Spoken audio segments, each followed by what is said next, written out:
we've also allocated some extra time at the end where you can just complete all your quiz modules and also get started on your assignment and things like that. So hopefully we'll be able to finish this one a little bit early and give you that extra time at the end to get stuck into some of your assessment work.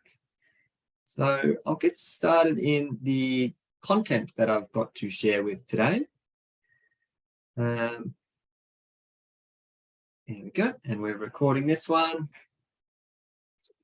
So we really want to make it very clear by the end of this module so everyone feels comfortable about, well, what is the SSA and what benefits does it offer? Like what's the reason that we're doing it? It's not just another report that we're required to do. Like it does offer project benefits, and we really want to make that very clear to everyone here. We want to make it very obvious as well about the process to follow, and if you forget at any stage, or where to go and find that process, and also explain the difference between a safe system assessment and a road safety audit.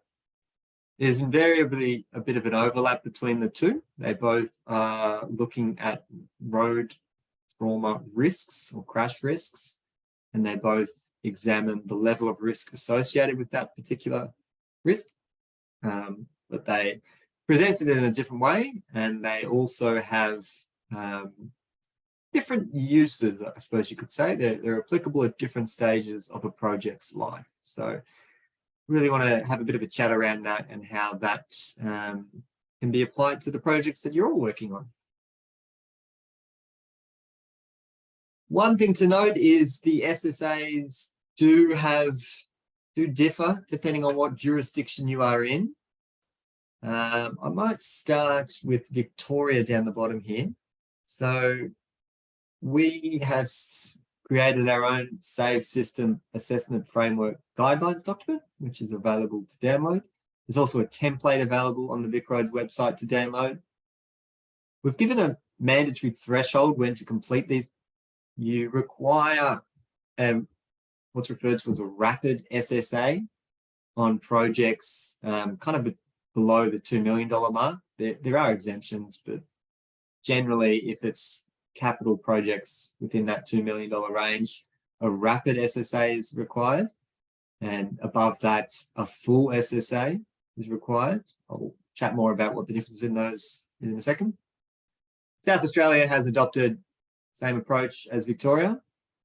Western Australians are going about things in a different way, so I'm not going to spend too much time on those ones. NT, they require SSAs on some major projects as part of contract spec, and whatever the contract spec details, so it could be adopting South Australia's framework or Queensland's framework, etc.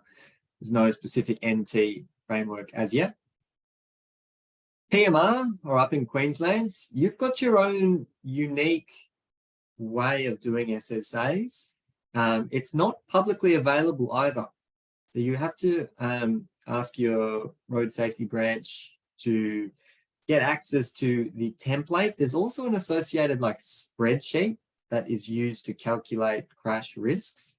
And that is the way that SSAs are completed there. It is still on a project by project basis, but yeah, some LGAs are starting to implement them more regularly on common capital projects. So if you are working with the Queensland space, just remember that they do have a different methodology for this to what we've kind of been presenting here. Not completely different, but there are different reporting structure and different way of calculating risk. New South Wales, they have a requirement to complete these at feasibility, functional and detailed design stages of all infrastructure projects. So that was outlined in the 2026 Road Safety Action Plan. So you would be expecting to see a lot of these SSAs being completed in the near future. That is going to become more and more common. New Zealand, for anyone that is logging in across the ditch there, you've got this thing called a safe system audit, and it's kind of like a blend between a road safety audit and a safe system assessment. So once again, New Zealand's gone with their own approach for safe system assessments. A lot of the material here is pertinent, and like the matrix scores and stuff like that is still applicable within New Zealand. But there is an extra level of detail involved when completing these in New Zealand. ACT requires SSAs on major projects, similar to the NT, where it's kind of ad hoc depending on the project's scale and size. And Tassie generally follows suit with Victoria and applies Victorian guidance. So just a note there that depending on which part of the world that you're working in, there will be some slight changes to the way that you present your results and also the methodology you employ. I'm going to spend a bit of time just on this figure here. So what we have along our y-axis is fatal and serious injury crashes. And each bar graph that is represented here is a different stage of a project. Okay. What we're analyzing as part of this figure is the predicted number of fatal and serious injury crashes to occur within 20 years, within a 20-year period, sorry. And how this figure has come about, well, it's actually evaluated 35 different projects that were subject to a safe system assessment and seen how influential the SSA was. So these are real examples, these are real projects, and these were the statistics that were produced for it. The reddish orange color there is fatal, and then the green is serious injury crashes, just to cover everything off. Okay. The first bar graph that we're looking at is we're saying there's no projects. So this is our existing conditions or base case. I should probably clarify that the 35 projects assessed were large scale infrastructure. So things like highway duplications, things like town bypasses, you know, even converting or, you know, grade separating interchanges and things like that. Quite large scale infrastructure projects. So quite a bit of money, quite a high level of exposure as well you'd expect within these projects. Okay. The first bar graph is stipulating that we're not going to put any extra investment at this particular site. So we're not going to do any project there at all. It's going to be business as usual.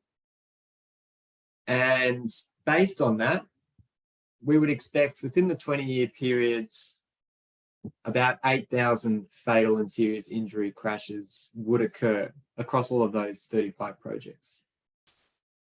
Significant. That's a lot. Okay. So that is the base case scenario. The next step in our process is, well, project teams have determined that some investment is required and they've provided an objective for each of these projects.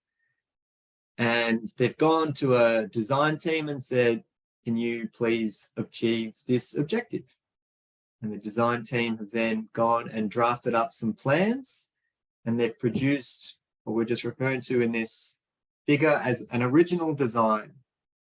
There's a typo there, but that says original design. So first thing we can note is generally, as soon as we're taking things from existing conditions to a design team, we're generally, on average, seeing a reduction in the level of road trauma. So in other words, our designers are to some extent aware of where crash risk lies. They're aware of how to implement infrastructure solutions to reduce those risks, mitigate those risks. And if we run business as usual, it's likely that they're going to improve safety performance compared to existing conditions without any SSA intervention. Okay, so it's kind of a positive thing. We're just saying there that designers are generally going to make things better than what would be just leaving things as is, which is, you'd hope you'd want to see that as well. If you're investing millions of dollars in a project, you hope you want to see some safety benefit there. The next graph is when the SSA gets conducted. So a safe system assessment team is put together, selected, and they conduct a safe system assessment on the original design. They write up their report, they write up their recommendations, and they say, look, your project's pretty good. We can acknowledge that it's better than existing conditions, but here's some extra interventions you can implement that will really help further this project in terms of safety, okay? And if those recommendations were to be implemented, you can see the level of trauma, once again, steps down quite significantly. So it's a bigger step change than just from existing to design level. It's a larger change than just that first step. Few takeaways just at this point here is you'll all be familiar with, we are, you know, on this road to zero road trauma. Lots of jurisdictions have committed to achieving, you know, zero deaths and serious injuries by the year 2050 or 2056, depending on where you're from. So there's a real, you know, there's real examples of we're trying to hit that zero target. But even with the implementation of a safe system assessment, we've still got significant amounts of trauma still occurring. Okay? So that's not near zero. That's not really quite there at all, is it? An explanation for that is within safe system assessments, generally, majority of the recommendations are focused around infrastructure. And as we know, there are other elements within the system that need to play a role to be able to reduce the level of trauma. Things like, you know, safer vehicles. That's certainly going to play a big part as we're heading towards our road to zero targets. Post-crash care, ensuring that emergency vehicles do have the ability to attend sites in a timely manner and things like that. And those things can be difficult to capture within a safe system assessment because it's generally focused around the infrastructure side of things. However, yeah, basically where we're seeing this remaining trauma occurring could possibly be attributed to those factors, as well as road user behavior. So just as an example, if you were doing an assessment on highway duplication and you are recommending, okay, we need, you know, wide sealed shoulders, we need edge barrier, we need full containment down the median as well to reduce head-on crashes and things like that. And you can step back and say, okay, I've done a pretty good job with the infrastructure and I think those recommendations are really going to improve the level of safety. And yes, that would be true. But there's always the risk of road user behavior playing an effect as well, or having an effect on that environment that you've just nominated. So people could be driving fatigued or drunk or under the influence, or, you know, just engaging in risky maneuvers, right, intentionally, like hooning or, you know, drag racing and things like that. And that's where an SSA is somewhat constrained about trying to influence those type of behaviors, which still do contribute to the trauma that we see on our network. So I think the takeaway here is, you know, the infrastructure recommendations that we are making as part of safe system assessments are a really important step change as part of this process. But the other elements of the safe system also require acknowledgement, and they also form part of the solution to come to this goal of zero. So it's not all just infrastructure. The final bar chart that I've got to offer is adopted by the project. You could think of this as what is actually designed and what will eventually be constructed, okay? And you will see that our trauma scores trauma numbers are going back up. And I'll open it up to the group now. If anyone could think of a reason why, so we've got this beautiful report from qualified independent safe system assessors, and they said they've recommended do X, Y, and Z. That's going to make it such a great result. It's going to be fantastic. Why then would you see an increase in trauma from that report being issued to what is then finally designed, ready for construction? I'll give you a minute to have a think about that.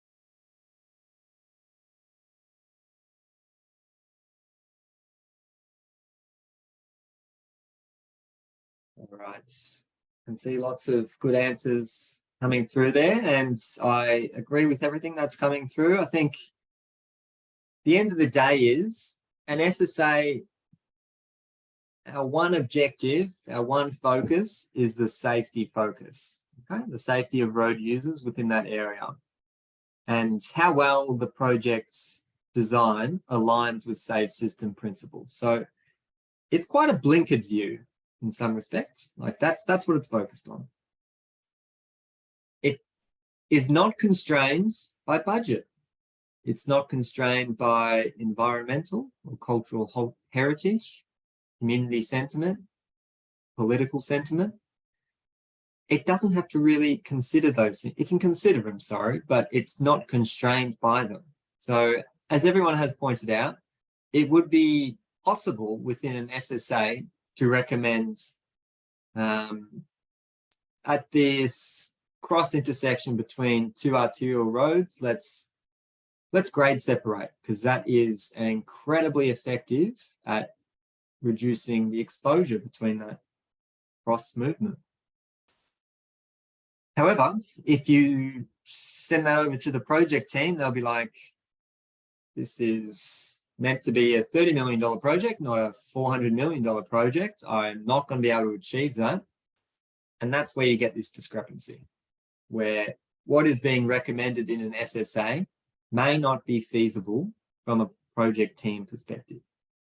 And I think it's important as assessors to understand the constraints of the project. So say, for instance, you have a commencement meeting with the project team and they say, hey, we've got a $30 million budget. Can you make sure in your recommendations nothing is too expensive because we won't be able to achieve that?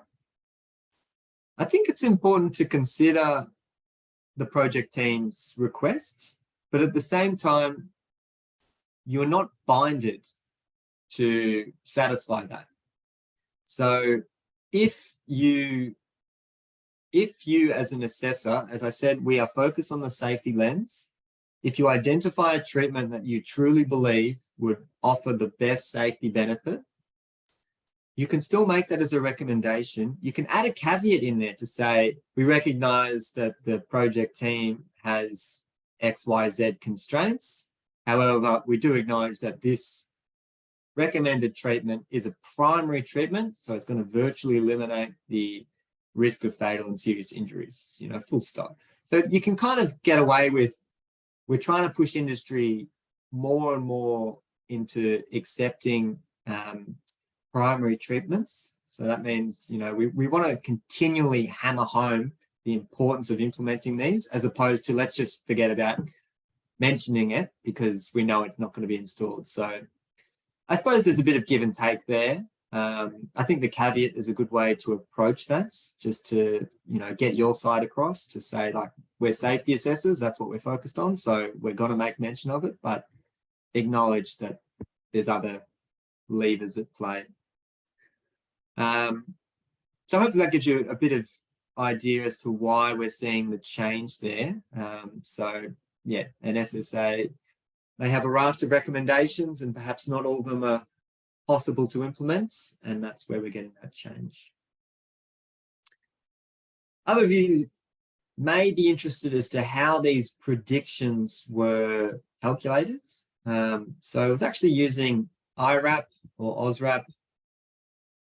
For those that are familiar with the tool, it's basically looks at the road environment and looks at things like lane width and shoulder width and offset to hazards and severity to hazard, number of traffic volumes, etc.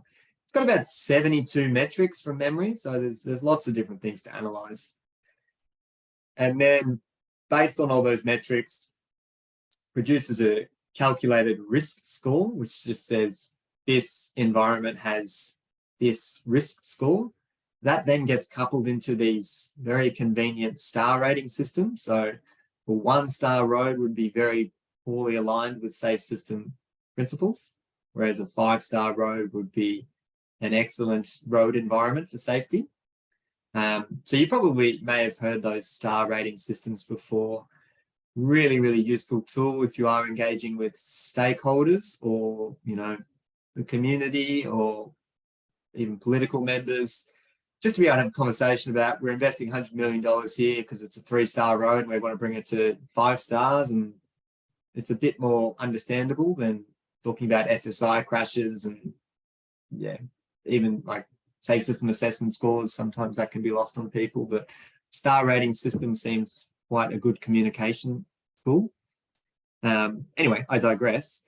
So IRAP was used within this predictive model as well, because it also has a function to be able to say, well, if this is the existing environment and it has this crash risk score, we would anticipate X number of lives lost to be lost every year, and 10 times that amount of serious injuries every year, and then just times that out by the 20-year period that we're looking at here. And that's how each of those metrics were calculated. So yeah, there'd be an individual IRAP score for no project, for the design, or if all the SSA recommendations were taken on board, and then for the final product, which is why it says adopted by project predicted, because these projects weren't evaluated post-constructed. So there is still opportunity to, I suppose, verify whether this is the trauma that is occurring. But it is a predicted, it's a forecasted kind of thing, where if you've got this type of environment, based on our experience, thousands of other kilometers of roads that look exactly like this, you'll have a crash rate of this, and therefore this is the number of fatal and serious injuries would be expected to happen. So hopefully all of that provides a bit of clarity as to why we think safe system assessments are such a wonderful tool. There's certainly going to be imperative to bringing our road trauma down across our networks, and they do an excellent job, as we can see by this graphic, in achieving improved safety performance. But acknowledge that there are other levers out there that will continue to be, you know, just as important. Safer vehicles, you know, maintaining all these assets as well, and also post-crash care.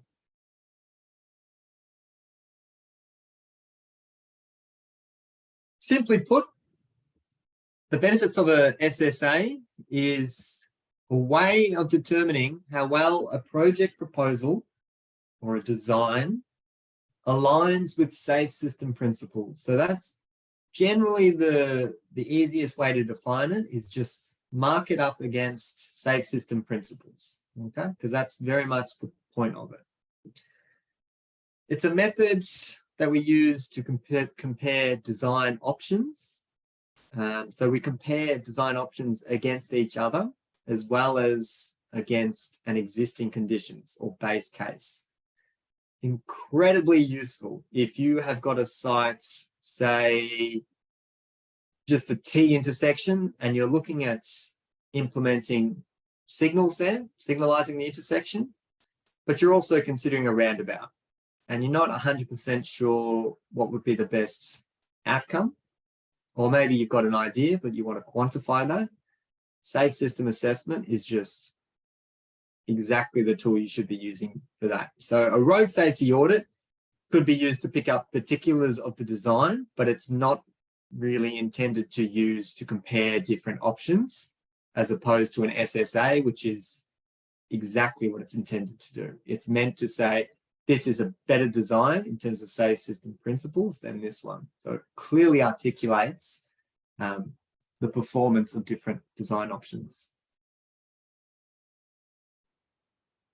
An SSA provides recommendations for design changes to move the project towards zero, towards our communal goal of eliminating the risk of fatal and serious injuries. So those recommendations are critical. It provides a method to assist practitioners to move the safe system approach from theory into practice. So rather than just continually reading about research reports or Austroads guides about compact roundabouts or raised intersections, if we start to see those items discussed within SSA reports and being recommended within SSA reports, it's likely we're going to see more of those treatments actually being installed. So that goes back to the point I was saying before, is even if the end client is saying we don't have money to install the raised intersection, it can still have value to include it in there. So the designers are aware of what that term is, because some people may not have heard that. And then they could potentially use that going forward and include that within their repertoire. So there is importance in, I suppose, trying to spruik the best possible safety outcome or the best safety treatments. SSA, sound basis for future planning and design of road infrastructure. Very nice.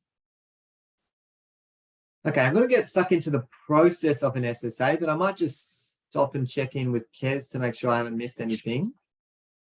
Just from Albert, what would be your recommendation, suggestion when a client requests an SSA when there will only be the existing conditions, a straight road, and one design option for a new intersection?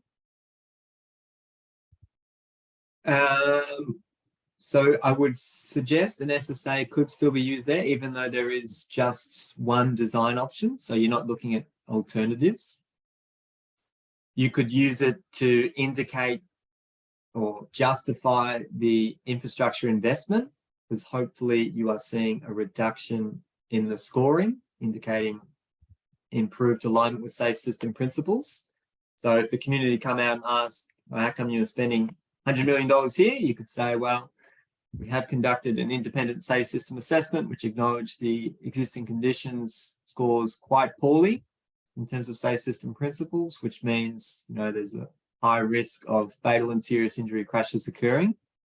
With our investments, we, you know, see a significant reduction in that risk.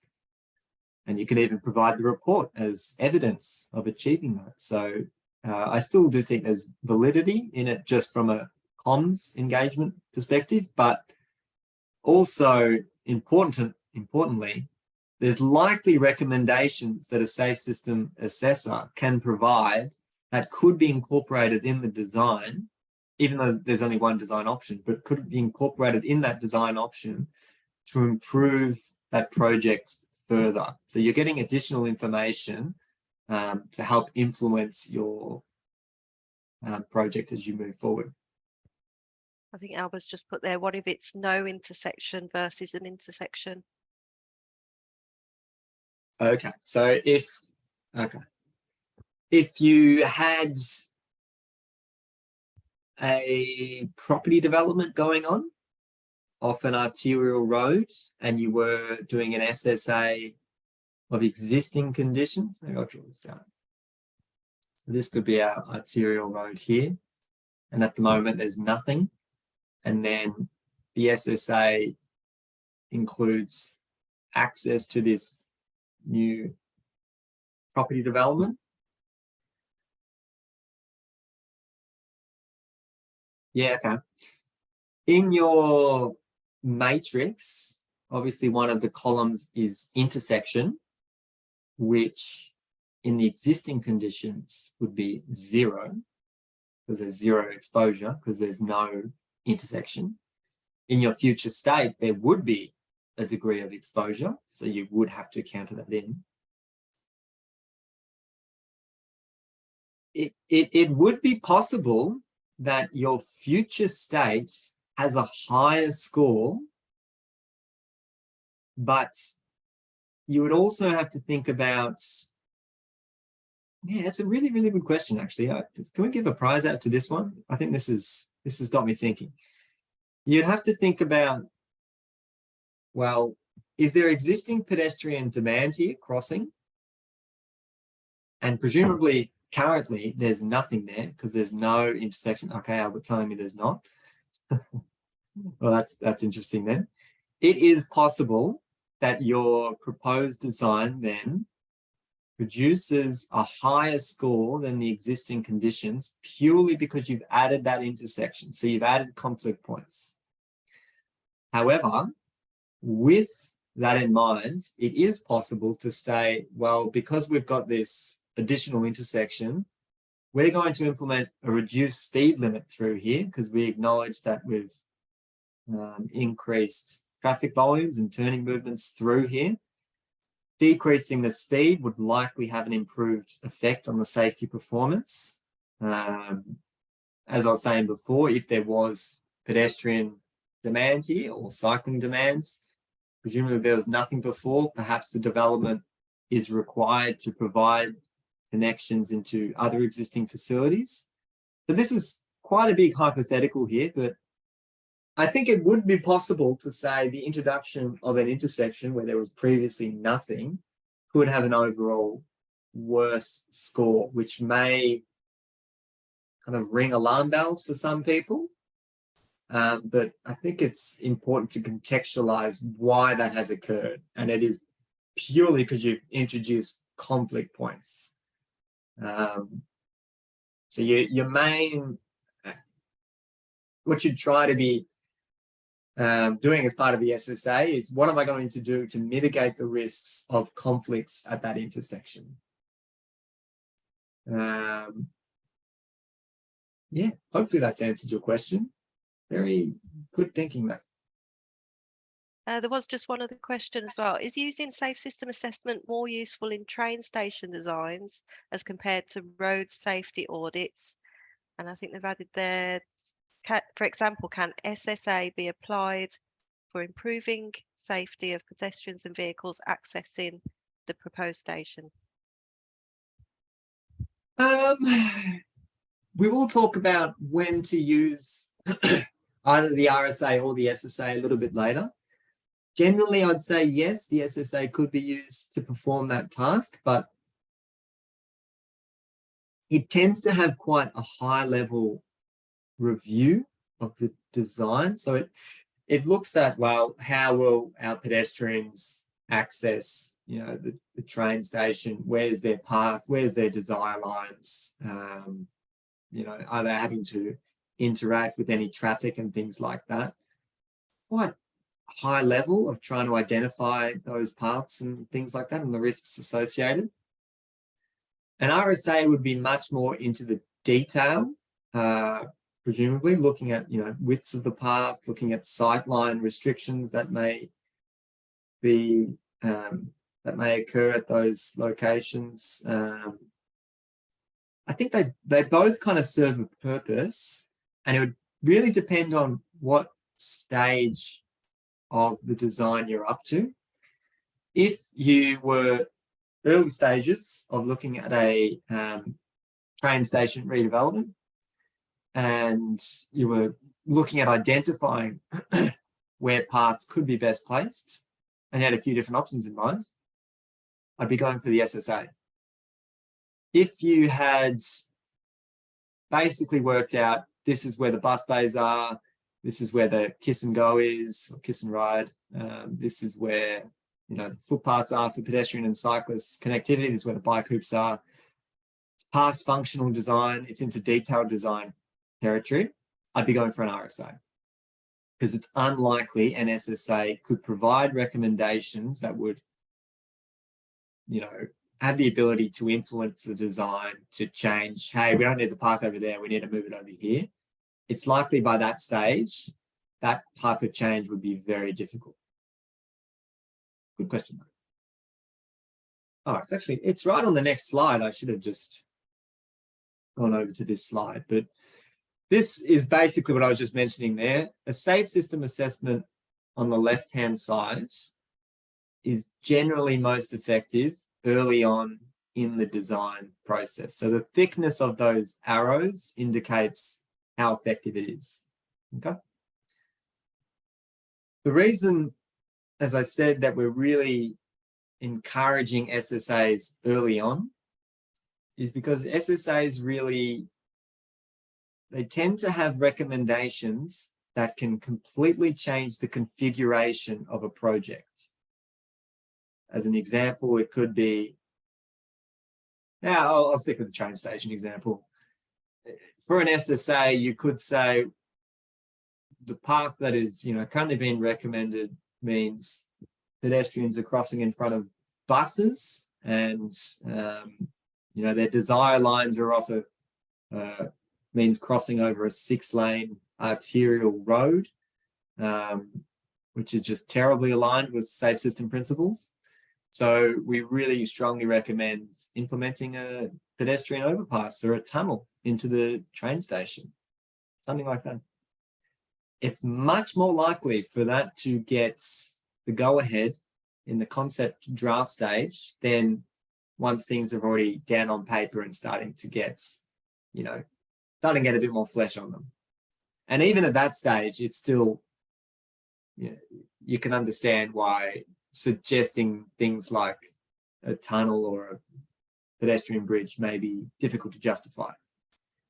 In saying that, I've worked on plenty of projects where we have been involved at this stage and have recommended those much more expensive treatments, and they have gone on to be incorporated into the detailed design and things like that. So once again, I think it just reiterate that importance of, even if you don't think perhaps it's not the most feasible solution in the world, you don't necessarily know project teams' budgets, nor you don't really recognize, well, it may not be able to achieve day one, but perhaps that could be put aside for future budgets. Perhaps there's work in the future that could tie into, and maybe 5 years down the track, there would be money available for that solution. So I really do encourage you to always put down what you believe as the best safety solution.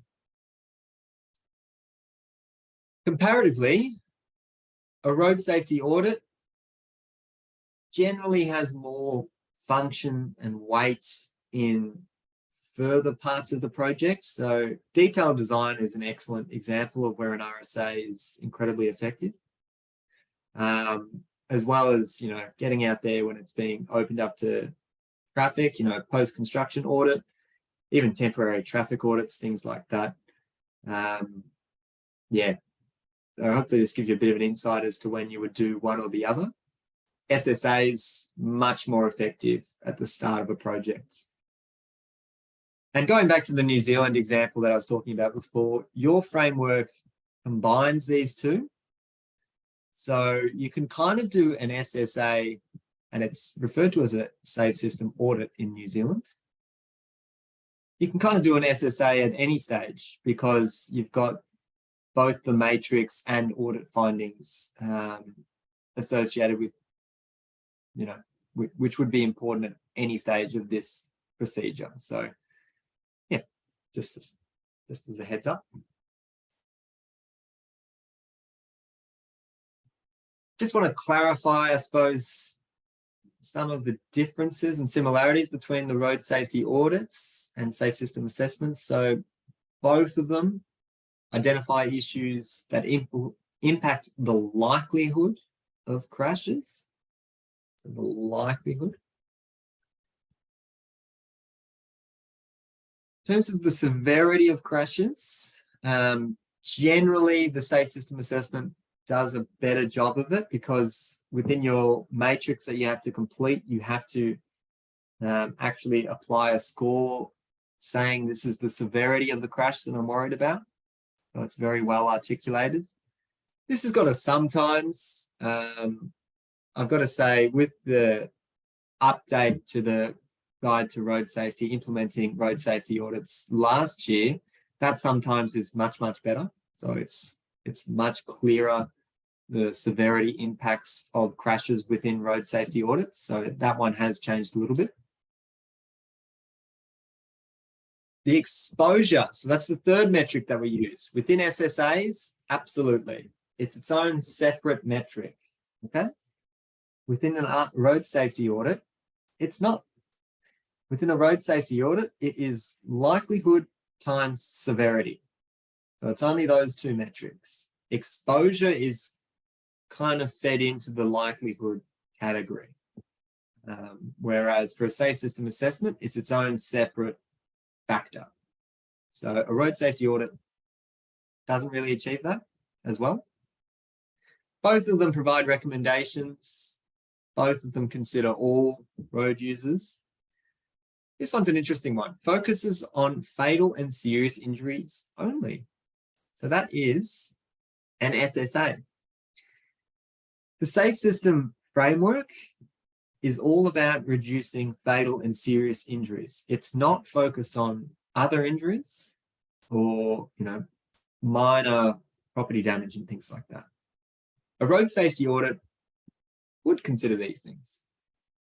An example of this would be within a car park setting. So say if you were doing an RSA within a car park and they were really, really narrow aisle widths, which means you're probably going to get a lot of people reversing back out and into the car behind them, or their narrow parking bays, and there's going to be a lot of side swipe crashes, that kind of thing.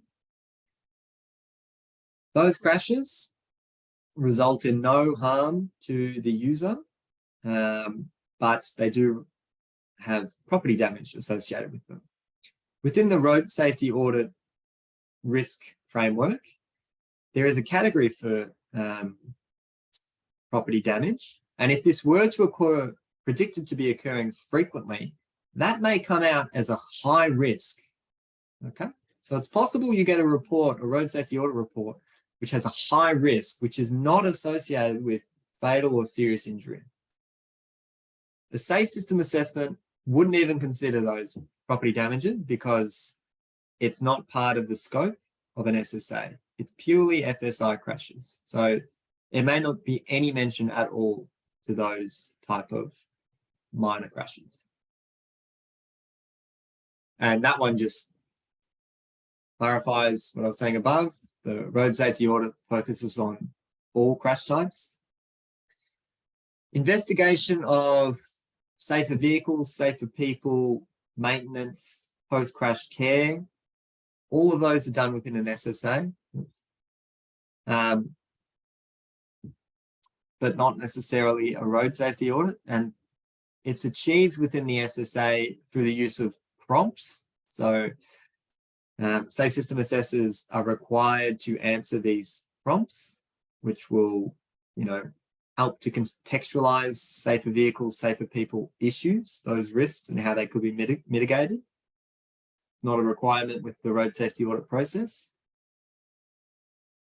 Makes recommendations to redesign the project. So that once again, that's really a big tick for the SSAs and why it's so important to get them done early on in a project. because it may say we don't recommend this configuration at all. We think there's significant safety risk, and instead we should be implementing this instead. A road safety audit would likely not be as innovative, or likely not be as, willing to move from what is written there on the paper. So it would be more inclined to reduce the risk with the existing design, as opposed to just starting afresh and be like, let's not do this design at all. Let's look to do something else. And that kind of ties in with the final point as well, encourages innovation. And SSA is all about that, looking at new ways to reduce road trauma, as opposed to just applying traditional road safety treatments that, in all fairness, they will reduce the level of trauma, but not create that step change that we require. I'm going to hop into the process next there, Kez, but I might just pause and give everyone, I'll just say, 5 minutes to have a bit of a stretch and get a cup of tea or anything you need. It's great. Sounds like a good idea. No worries. So I'll be back at 11:24. So feel free to go and get some water or whatever you need.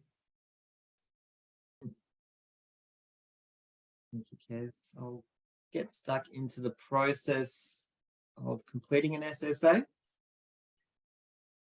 The first thing as a requirement for the clients, generally the client is our road controlling authority. You like to think of as the client as the person at the end of the day, or the organization at the end of the day, that actually holds responsibility for looking after this asset. So LGAs, or the road jurisdiction, needs to determine whether it's a full or a rapid SSA. Only applicable to Victoria and South Australia, but I'll show you what that means in a second. Then it's about selecting the SSA team. Strongly encouraged in this step to get someone within the SSA team that has had this training. So they are completely aware of the Safe System Assessment framework, what's involved within an SSA. There is a register within Victoria that has a list of recommended safe system assessors. So if you can get your hands on one of those individuals who are, I suppose, recognised by a road authority as being recommended to implement these reports, that would be fantastic. But it's not a requirement to achieve that. And I wouldn't encourage that it's only a requirement that all members of the team need to have, that safe system background or knowledge. I think it's really useful to have a wide range of experiences and like subject matter expertise within the team. Sometimes it can be a little bit like, too many cooks in the kitchen situation, but generally I find if you've got, say if you've got someone that's got a traffic signal background and they know the ins and outs of, everything to do with that, and proms and delivering signalized intersection, things like that, they may not necessarily appreciate the risks associated with vulnerable road users. So having someone from that aspect join the SSA team would be an incredibly helpful thing for the team to complete the SSA report. An example that I think I actually might use here, which is quite relevant, in Melbourne, there's currently being constructed an overhead cycleway, just referred to as the Veloway, which is a really, really cool, exciting project, and basically provides full separation from an adjacent freeway. So it's only for pedestrians and cyclists in an overhead elevated structure. Goes for like 4 kilometers or something like that. Super, super cool. Really excited for that to get built and for that to start being used by the community. If an SSA was to be completed on that project, it's likely to receive lots and lots of big ticks because you're getting that complete separation from other road users. So you don't have those conflict points with general traffic and heavy vehicles and stuff. So that's a massive tick. So on the face value, it seems like a wonderful, wonderful project. But just recently, it's come out in the news that there wasn't really adequate community consultation within the design itself, specifically addressing the issue of personal safety, particularly personal safety for women. If you could imagine, this environment is essentially proposing, long stretches where there's no escape because you're in elevated. You can't just leave the area. You're funneled into this position, and you've only got a ramp back there or a ramp in front of you to go. So there is concern from the female community that this may not be used by them because they don't feel safe in these environments, and they do like to have exit points and things like that. So a really pertinent example of where having an SSA team that is diverse, both in their skill set as well as their background, can help to achieve better project objectives. So something I'm quite fond of including within the SSAs that we complete. Generally, there's a commencement meeting. The clients would tend to host that with the designer also being present, just to answer any particular detailed questions. Another really useful thing to do within this initial meeting is to just talk about project context, and we'll talk about the prompts. The prompts are very much a way for safe system assessors to understand the context, understand what road users are expected to be within the area. Are there any behaviors within the area that we should be aware of? Are there any impediments to safer vehicles acting within that space? Are there any challenges for emergency vehicles to access that area? So having those prompts answered in a collaborative way in the commencement meeting is a really big tick. So I would strongly encourage you, if you are hosting any of these commencement meetings or workshops, as they're sometimes called, including those prompts as part of it. Give everyone the opportunity to add their 2 cents. Generally, there's a site inspection. Could be day and night. If you are doing an SSA in a greenfield location, so there's nothing there but paddocks, admittedly, the site inspection is a little bit harder.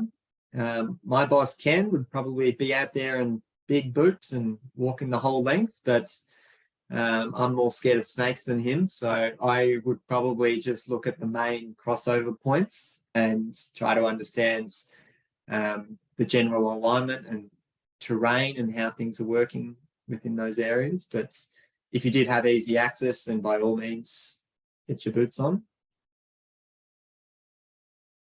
After the site inspection, you can commence working on the Safe System Assessment Matrix, which you've all got an opportunity to as part of your assignment.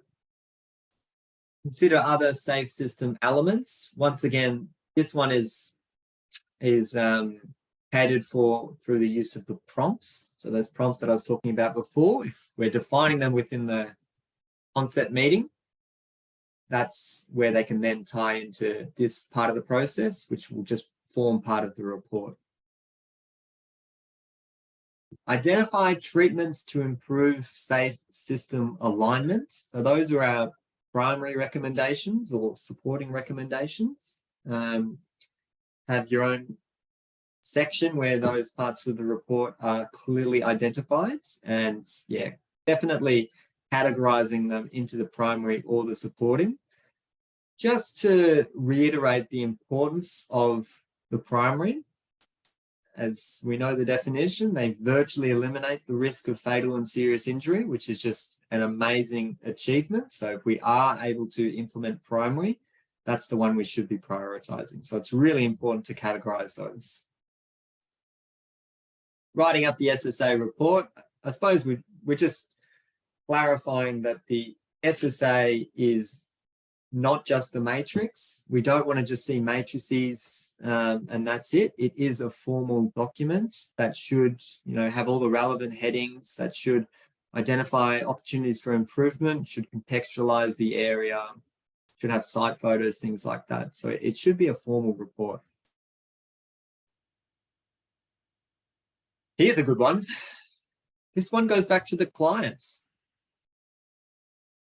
Respond to suggested treatment/changes. So what we don't want is we don't want an SSA report that is being completed because there is a requirement within jurisdictional guidelines or policy. It says, this project's over $2 million, so I need to do one. So can you go and do one? That may be the case. Policy may direct that. However, there's also a requirement for the clients to respond to the report.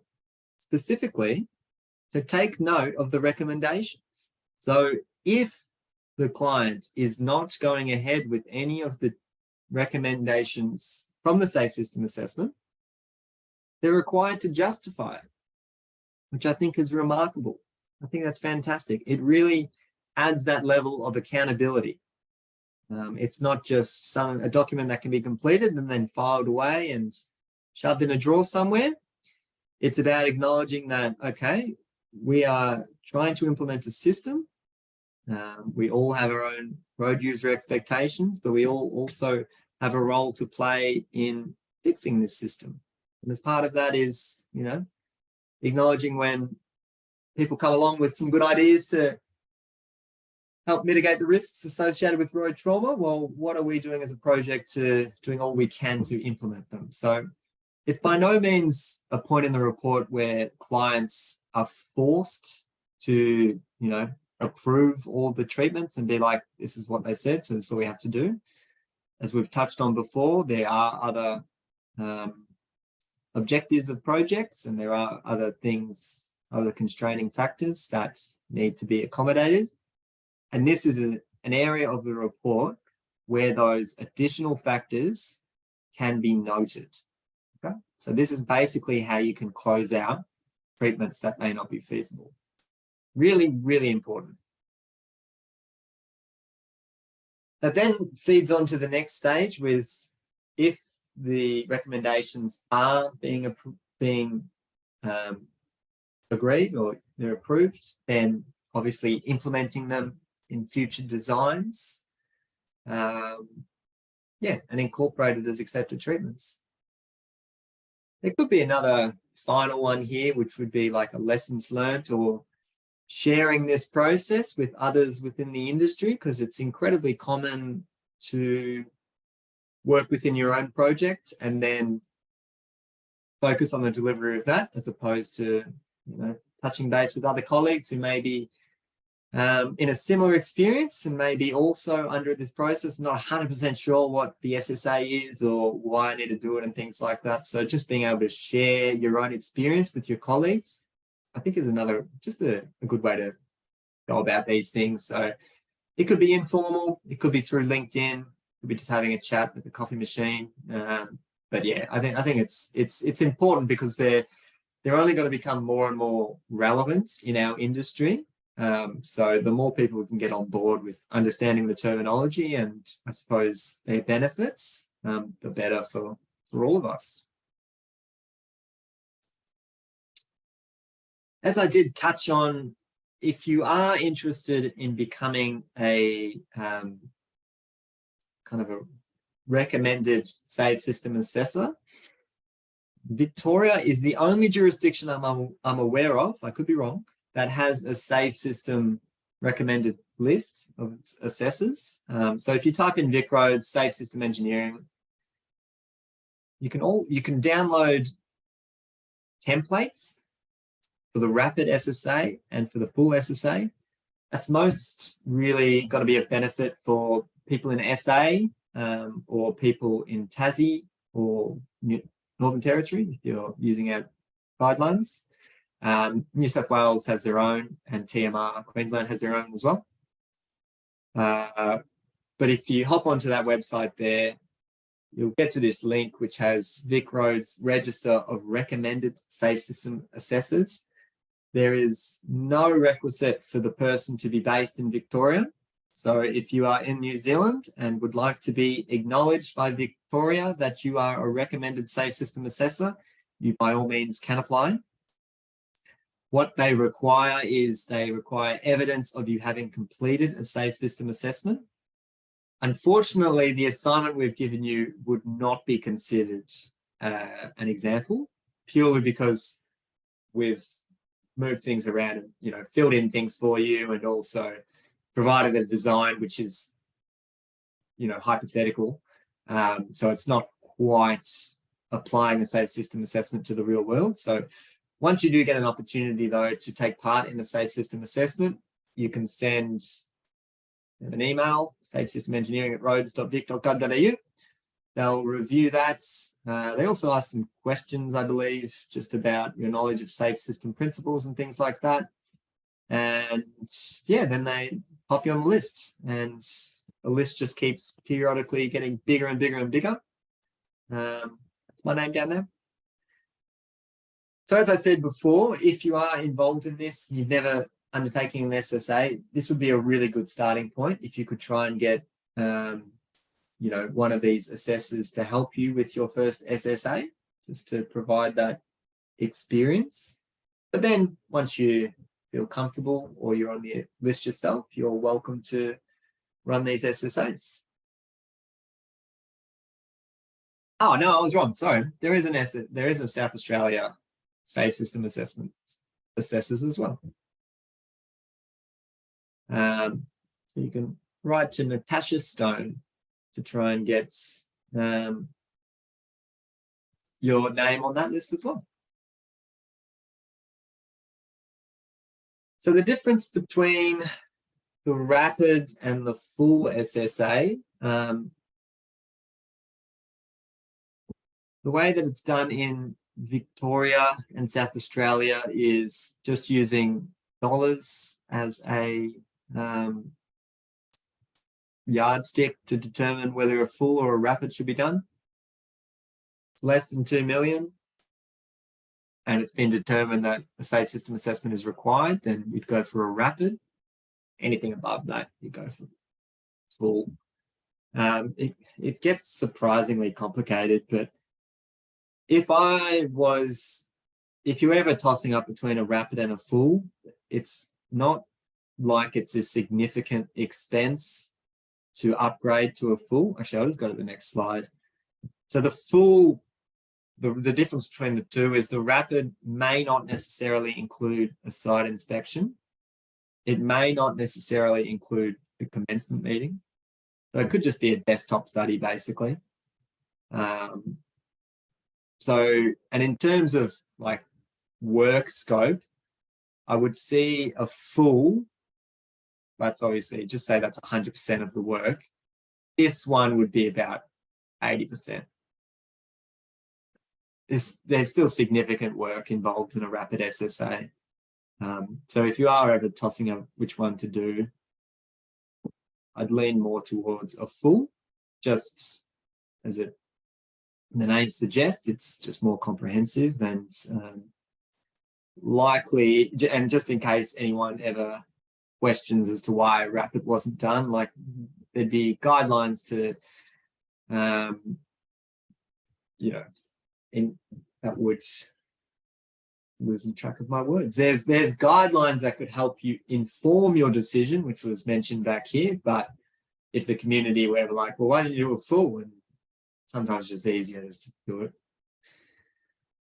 The last part of the presentation for today is just regarding some different road environments. But before we get stuck into that, I'll just check into with Kez to make sure I haven't missed anything. I don't think so. Just some great comments and yeah, no Okay. questions outstanding. No worries. So The reason we've included this is the Safe System Assessment assignment that we've given you is obviously focused on one particular site, and that's what you'll be building your assessment on. However, safe system assessments can be applied in a broad range of environments. We've done SSAs in bus interchanges, we've done SSAs in train stations, we've done SSAs in mining networks and things like that. So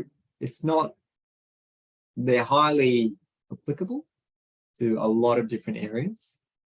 And we want to use this time just to have a bit of a conversation about what type of factors would you be looking at within different road environments. So things that would influence your exposure, your likelihood, your severity. So similar to the activity that we ran in the previous module that we did together, we'll have a look at some different environments and have a bit of a chat as to what factors would influence each of those. So first one I've got for you is if you were doing an SSA in a residential environment, in a local street, what factors within the existing conditions, so there's no design, I'm just saying existing, what factors in the existing would influence exposure, likelihood, and severity? And if you can pop that in the chat, in your brackets, that'd be fantastic, just to see how everyone is going with categorizing those three.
All right, seeing some good answers coming through. Awesome, always to see traffic volumes associated with exposure. It's 100% correct. Whenever we're looking at the numbers of traffic, we relate that back to our exposure. Speed, likelihood, and severity, spot on. L and S, great to see that as well. If the through traffic were able to be removed, that could be influencing exposure, absolutely. So if we created like a little cul-de-sac here, and it's no longer a through environment, it's a court, that would significantly impact exposure. Volumes for pedestrians as well, and cyclists. Speeds, demographic of residents, likelihood and severity. That's a great response. Let's give a prize out to David there. That's the reason I think that's so important is we've got a younger road user here. And for the purposes of this discussion, we'll just say there's a school nearby. So there's lots of younger road users within this area. We could say that that would impact both the likelihood and the severity of a crash. As touched on before, our younger community are much harder to spot. They can hide behind cars, and they also don't have the same cognitive ability to pick a gap in the traffic or not to chase the ball into the street. So it can make crashes more likely.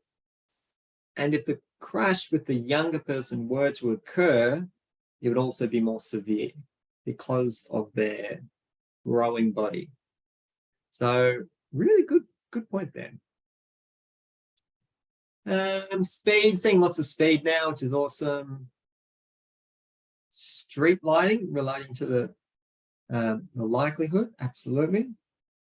Speed, school, nearby land use, schools and parks, etc. Great. Okay. everyone seems to be pretty on board with this and seeing the correct categorization of all these. I might jump through just the next few, and well, you're welcome to pop whatever you'd like in the chat, but I might just share, I suppose, my ideas here. This is an example of if anyone is from Sydney, I'm pretty sure this is in Bondi, and I'm pretty sure this is a shared zone. I could be wrong. Feel free to correct me. What I mean by shared zone is pedestrians actually have priority on the carriageway. So all of this is actually pedestrian priority. So they can step out in front of a car and it's car's job to slow down and give way. I don't think this is a very good example of that, because to me, it looks like a road. And the first principle of designing a shared zone should be, don't make it look like a road. You want to make it look like vehicles shouldn't be there, give them a little bit of uncomfortable feeling. So that's one way that we could improve this situation. We could look at things like tactical urbanism, have a chat to urban planners and urban designers, get some streetscaping improvements in these areas to, make this feel more of a pedestrian space as to just more and more road. You can see they've implemented these bollards to deter vehicle entry into the footpath itself, but yeah, once again, I'm not a massive fan of this particular design. It just still communicates roadway to me. Mixed use arterials, these are very challenging. Things that we'd be looking for within this space is, well, we know that we have lots of attractions on both sides of the carriageway. So we know there'll be demand for crossing at various locations, and thinking about how we could manage that demand. So can we place our signals at regular intervals, which it does appear that they have achieved that. But are they the intervals are they the locations that pedestrians really desire? It's unlikely you're going to be able to put them every single location where pedestrians desire, because otherwise they would be everywhere. So then it really comes down to, well, we acknowledge that pedestrians are going to be crossing kind of wherever they want in this location. So maybe we can influence our speed in this environment. In particular, we happen to know that pedestrians are most active during the periods of 7 a.m. to 7 p.m. as an example. So maybe we should just reduce speeds during those hours and implement a variable speed limit. That could be through a static sign that just has, 40 kilometers per hour during those times, or it could be an actual electronic sign, which is 40 during those hours, it flashes, and then outside those hours, it goes back to 60. It's something that Victoria does relatively often on high streets. But they're quite common in Victoria, but other jurisdictions, they do have them, but not quite as common. So it's just something that could be recommended if you were doing a safe system audit here. Yeah, there's a lot going on here. Another tricky environment, which I'm sure you'll get the opportunity to work on a safe system assessment on, is these low volume rural roads. These may look incredibly familiar, this type of cross section. We have thousands of kilometers of roads that look just like this. If we were looking at safe system infrastructure and thinking about, well, what can we physically build here? We'd be looking at, nice wide sealed shoulders and then edge barrier to offer full containment. Which means we'll probably have to get all these trees to make sure that we can fit in the shoulder and the barrier. Then we'll put some barrier down the middle here as well, just to make sure there's no head-on crashes. And for those with an economic brain or any work within this space will know that that is an incredibly expensive solution. And given the thousands of kilometers of roads that look like this, I would say not something that will be readily achievable in the next decades, because it would just cost an exorbitant amount of money. So if infrastructure potentially may not be the solution within this space, well, once again, it could come back down to what speeds are we really saying are appropriate within here? This would currently be the default, rural default, 100 kilometers per hour. I think we've got a bit of a mix match on the way that we set our rural defaults, because we say 100's the default for rural areas. However, if it's a bit more built up, you can drop it down to 80. If there's, even more development occurring and maybe you're starting to get into an urban area, let's drop it down to 60 or 70. And then, once you're into fully residential, then you're down to 50. But the starting point is generally, let's start at 100. We know the safe system crash threshold for a head-on crash, which is a very common crash type in these environments, is 70. I really hope Ken hasn't done this same exercise with you. So would we not be more logical to say, well, we acknowledge that we're trying to create a safe system environment. If there's features within the roadside that permit higher speeds, then let's raise it up. Let's go to 80, let's go to 90, go to 100, go to 110. If we've got the infrastructure that supports those higher speeds, let's do it. If we are unable to, then let's start at where we know we're able to survive a head-on crash. So switching that kind of philosophy of starting at the highest and then moving down to, no, let's acknowledge what we as humans are actually able to withstand, and then going up if the road environment can support that. So just flipping that ideology. Super difficult space though. Speed, I acknowledge that. I've worked in a number of jurisdictions trying to implement different speed zones and done lots of community workshops, and not just the community, but also internally with different stakeholders. Everyone's got their own opinion on speed, acknowledge that. But when we're looking at safe system assessments, the wonderful thing is you're focused on fatal and serious injury. You've got very clear metrics or crash outcomes that you're aware of. You say the risks associated with particular environments, and then it kind of formulaically leads you to, this would be a safe system speed, or this would be a speed that would be survivable for our community. So you don't necessarily need to think about all those other challenging factors. So yeah, lots to talk about there, lots and lots to talk about. High volume rural roads, this is more likely to attract that funding that I was talking about before, with wider shoulders and barrier. And for those who've heard of the 2+1 arrangement, that's likely scenario for these roads going forward, and is already starting to be implemented across our networks. So the 2+1 is you'd have 2 lanes of traffic on this side and 1 on that side for a few kilometers, just to enable overtaking. And then it flips to the other side. So there'd be 2 lanes of traffic and 1 on that. So it's always kind of a 3-lane environment or cross section, but you've got 2+1 and then 1+1 and then 2+1. Yeah.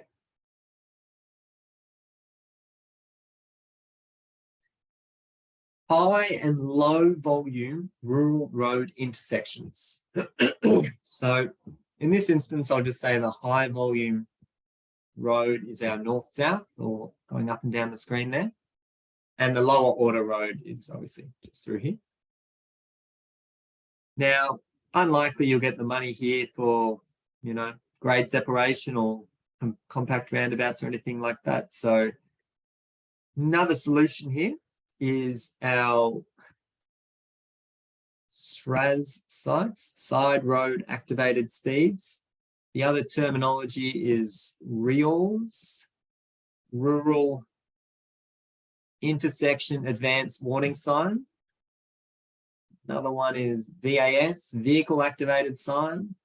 There's another one I'm forgetting, but there's a few different acronyms for these. It's very confusing to keep it all on top of. STARS, thank you, Chantal. That's right. Side traffic activated road signs. I think that one is. Anyway, the idea is you implement a electronic sign for vehicles on the major road that is just displaying the speed limit, which likely going to be the default. So it could say 100 or it could say nothing because the default just applies. You'd have some form of detection. So as a vehicle is approaching this intersection, that then sends a signal for these signs to activate and implement a reduced speed zone. So probably dropping it down to 70 kilometers per hour, just so as this vehicle comes here and is ready to enter the intersection, vehicles in the main thoroughfare have slowed down. Once again, we know speed influences severity and likelihood. So just by dropping that speed there, you've reduced the risk quite significantly. So it's a really, really awesome treatment. And we're seeing lots of those being rolled out as well. And I know the Northern Territory are interested in this at the moment, and they are doing some investigation work as to how that could work within the NT.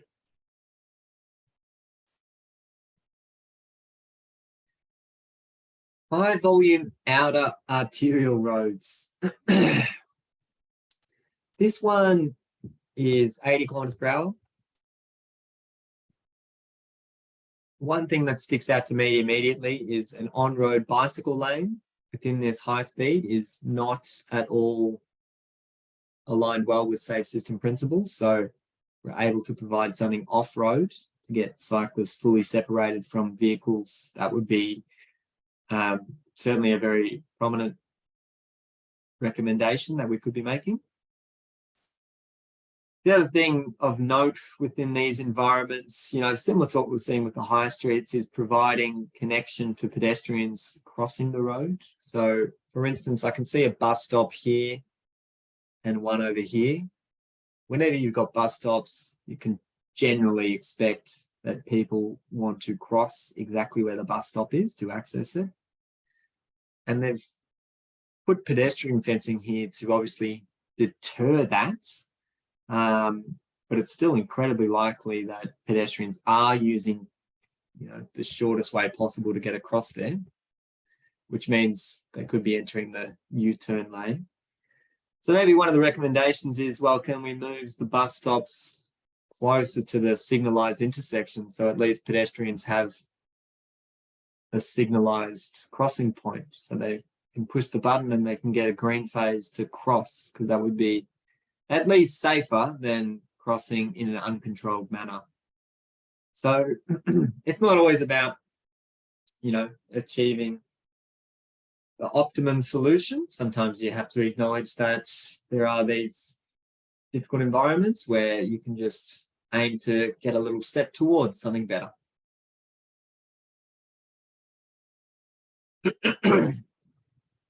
Major freeways.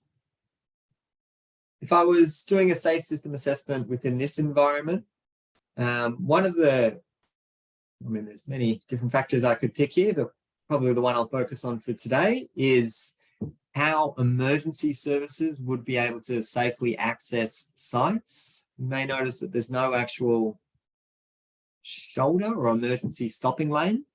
So if vehicles were involved in a collision, may be very difficult for motorists, for an ambulance to be able to access the site, particularly as all this traffic backs up and you've just got kilometers of queuing. So that could be something that could form part of your recommendation as well. So you can think quite broadly within these safe system assessments. You're not always, pigeonholed to think in one specific lens or one specific manner. You can try and think of, the whole spectrum of the safe system, all the pillars, and think about what it would be like. What would a perfect safe system alignment look like here? Only a couple more slides and then I can move on to something else. But major rural highways, this is traditionally how our duplications have been built over the last decades, where a large road reserve was adopted and a large median was provided with the intent that that would reduce the risk of head-on crashes, which it does. It does reduce the risk, but it doesn't do as good of a job as just installing kind of, median flexible barriers there. It does a much better job. So if we were to be redesigning this or looking at a safe system assessment at this environment, we could actually be recommending, let's just adopt a smaller footprint. So rather than building all the way out from there to there, we can narrow it up here to here, because we don't need all this space in the middle, basically. So it's just an example of where a safe system assessment could be saving projects money. Obviously, with the reduced carriageway width, you've got less earthworks, less environmental impacts, much improved cost analysis in those instances. This was the final slide I was going to share with rural intersections. Admittedly, it's a bit difficult to see what I wanted to explain with this one, but this is a major freeway obviously going through here, and then there's an intersection approaching. And the intersection is, actually, I'll try and draw it out. Hopefully my drawing skills are okay today.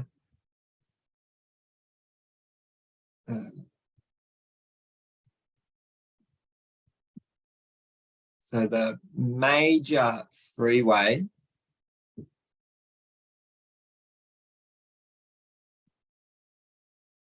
is going north-south in this, and then the minor road is east-west, left-right. And say that is the existing environment. Very poorly aligned with safe system principles to let a vehicle travel across all those traffic lanes, which is 100 kilometers per hour or 110, and then prop in the middle and then do that again for the other side of the highway. That's very, very poorly aligned. So we know our crash angles there are basically perpendicular. We know the speed that we're looking at there is about 50 kilometers for our survivable impact speed. So we're not meeting that at all. You could look at speed reduction, but speed reduction in these highways would be very, very political. So probably not too well received.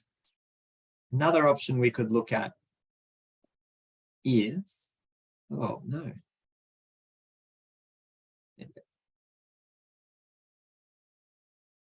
We could look to block that through access. And unfortunately, we can't think so with blinkers on. We need to consider, well, what does that actually mean? How would vehicles maintain that movement, assuming that that is a demanded path? What could be done is we could implement an acceleration lane up here. So vehicles turn left, they accelerate, they get up to a speed of close to 100 kilometers per hour before they merge in with general traffic. They would then require some distance to be able to get across and perform a U-turn.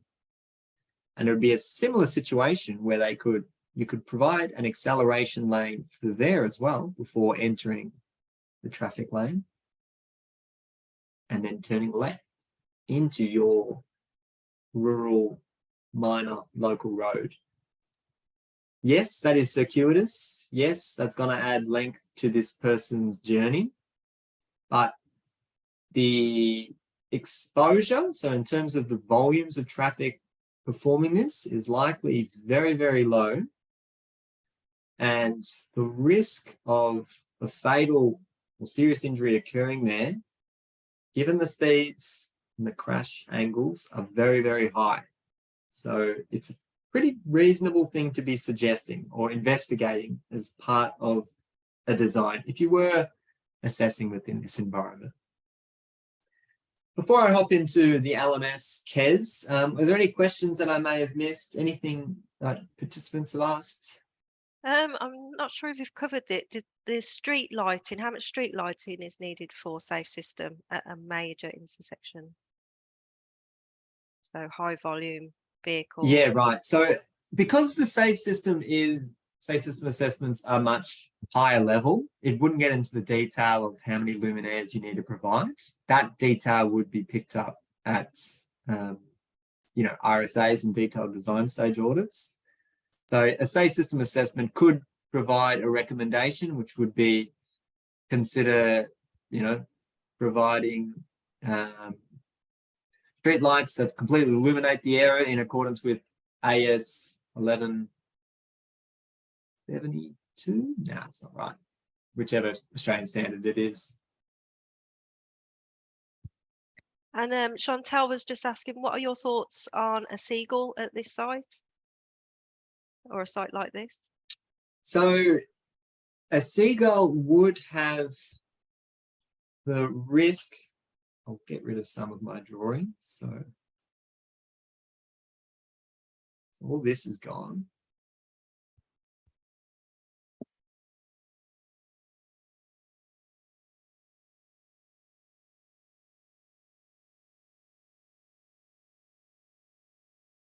So a seagull would be like, let's turn right, and then we've got an acceleration lane, and then we can enter the thing, the carriageway, not the thing.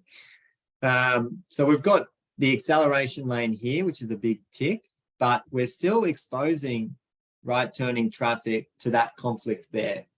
So I wouldn't necessarily say you've completely met the safe system brief, but it's possible that could be improved to existing. Same thing could be achieved on that side there. So providing a nice long acceleration before merging in there. Yeah. And Albert's just asking, would street lighting be likelihood and severity? I would put like inclusion of street lighting as just the likelihood. You could argue that if there's street lighting and you're entering an urban environment, maybe people slow down a little bit, so there's an impact on severity. But generally, I'd say all street lighting does is it makes things more visible. You can pick up hazard, you can pick up road users in the area and stuff like that. So it's impacting likelihood. Mahmood's asking, is there any chance that recommendations by SSA can clash with RSA findings later in the project? Is there any possibility of a clash there?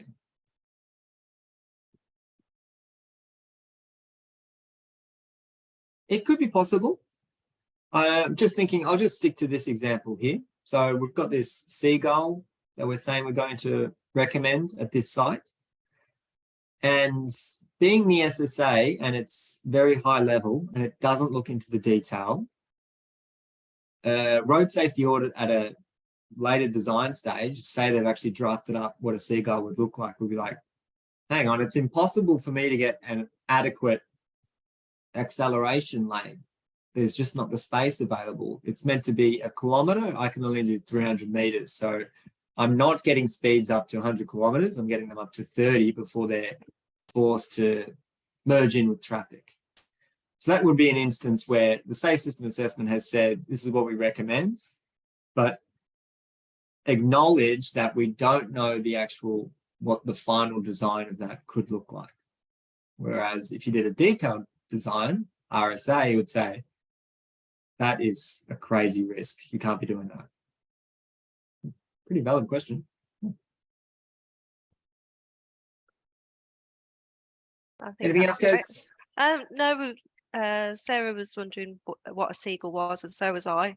But I think that your maybe your picture here describes it, so that's great. Yeah. The seagull, because like if you look at it like on an aerial, it kind of looks like the wings of a seagull. I assume that's why it's called and not someone called seagull, but I will just move on to the next part of today's session, which just to tell you how to complete the course.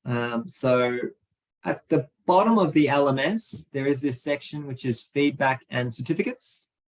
So we do require all participants to complete a course feedback. It's 1 to 2 minutes. It's just to let us know what we can do to improve our training courses, because we do want to make sure that they're the most engaging, you're getting the most out of them, you feel like you're absolutely ready to go for your SAFE system assessment day one. So we want to know what can we do to make sure that we're kicking those goals, hitting those targets. So please be as honest as you'd like.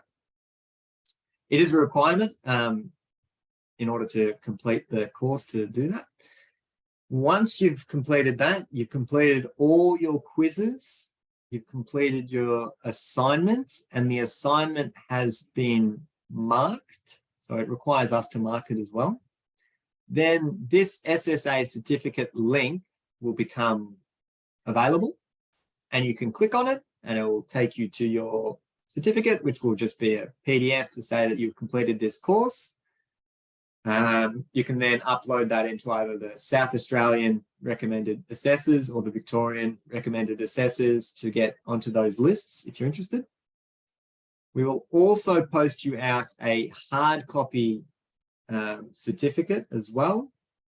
And we'll include all of the prizes that you may have won along the journey as part of the certificate. So you'll get one giant goodie bag.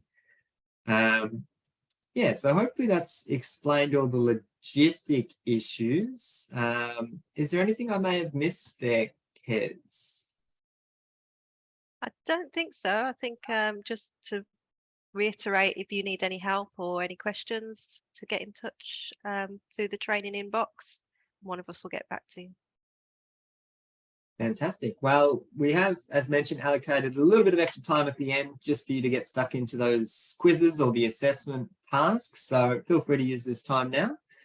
Otherwise, have a lovely weekend. Enjoy the rest of your week. And yeah, it's been wonderful to have this conversation. It's great to have this dialogue, and I like being asked those challenging questions. So thanks for always putting me on the spot. Was the due date for the assignment extended for everyone? Ooh, I might see if I can answer that now.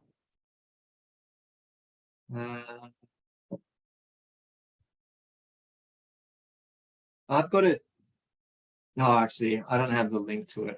We can follow that up offline, and we can get in touch when the due date is. Yeah.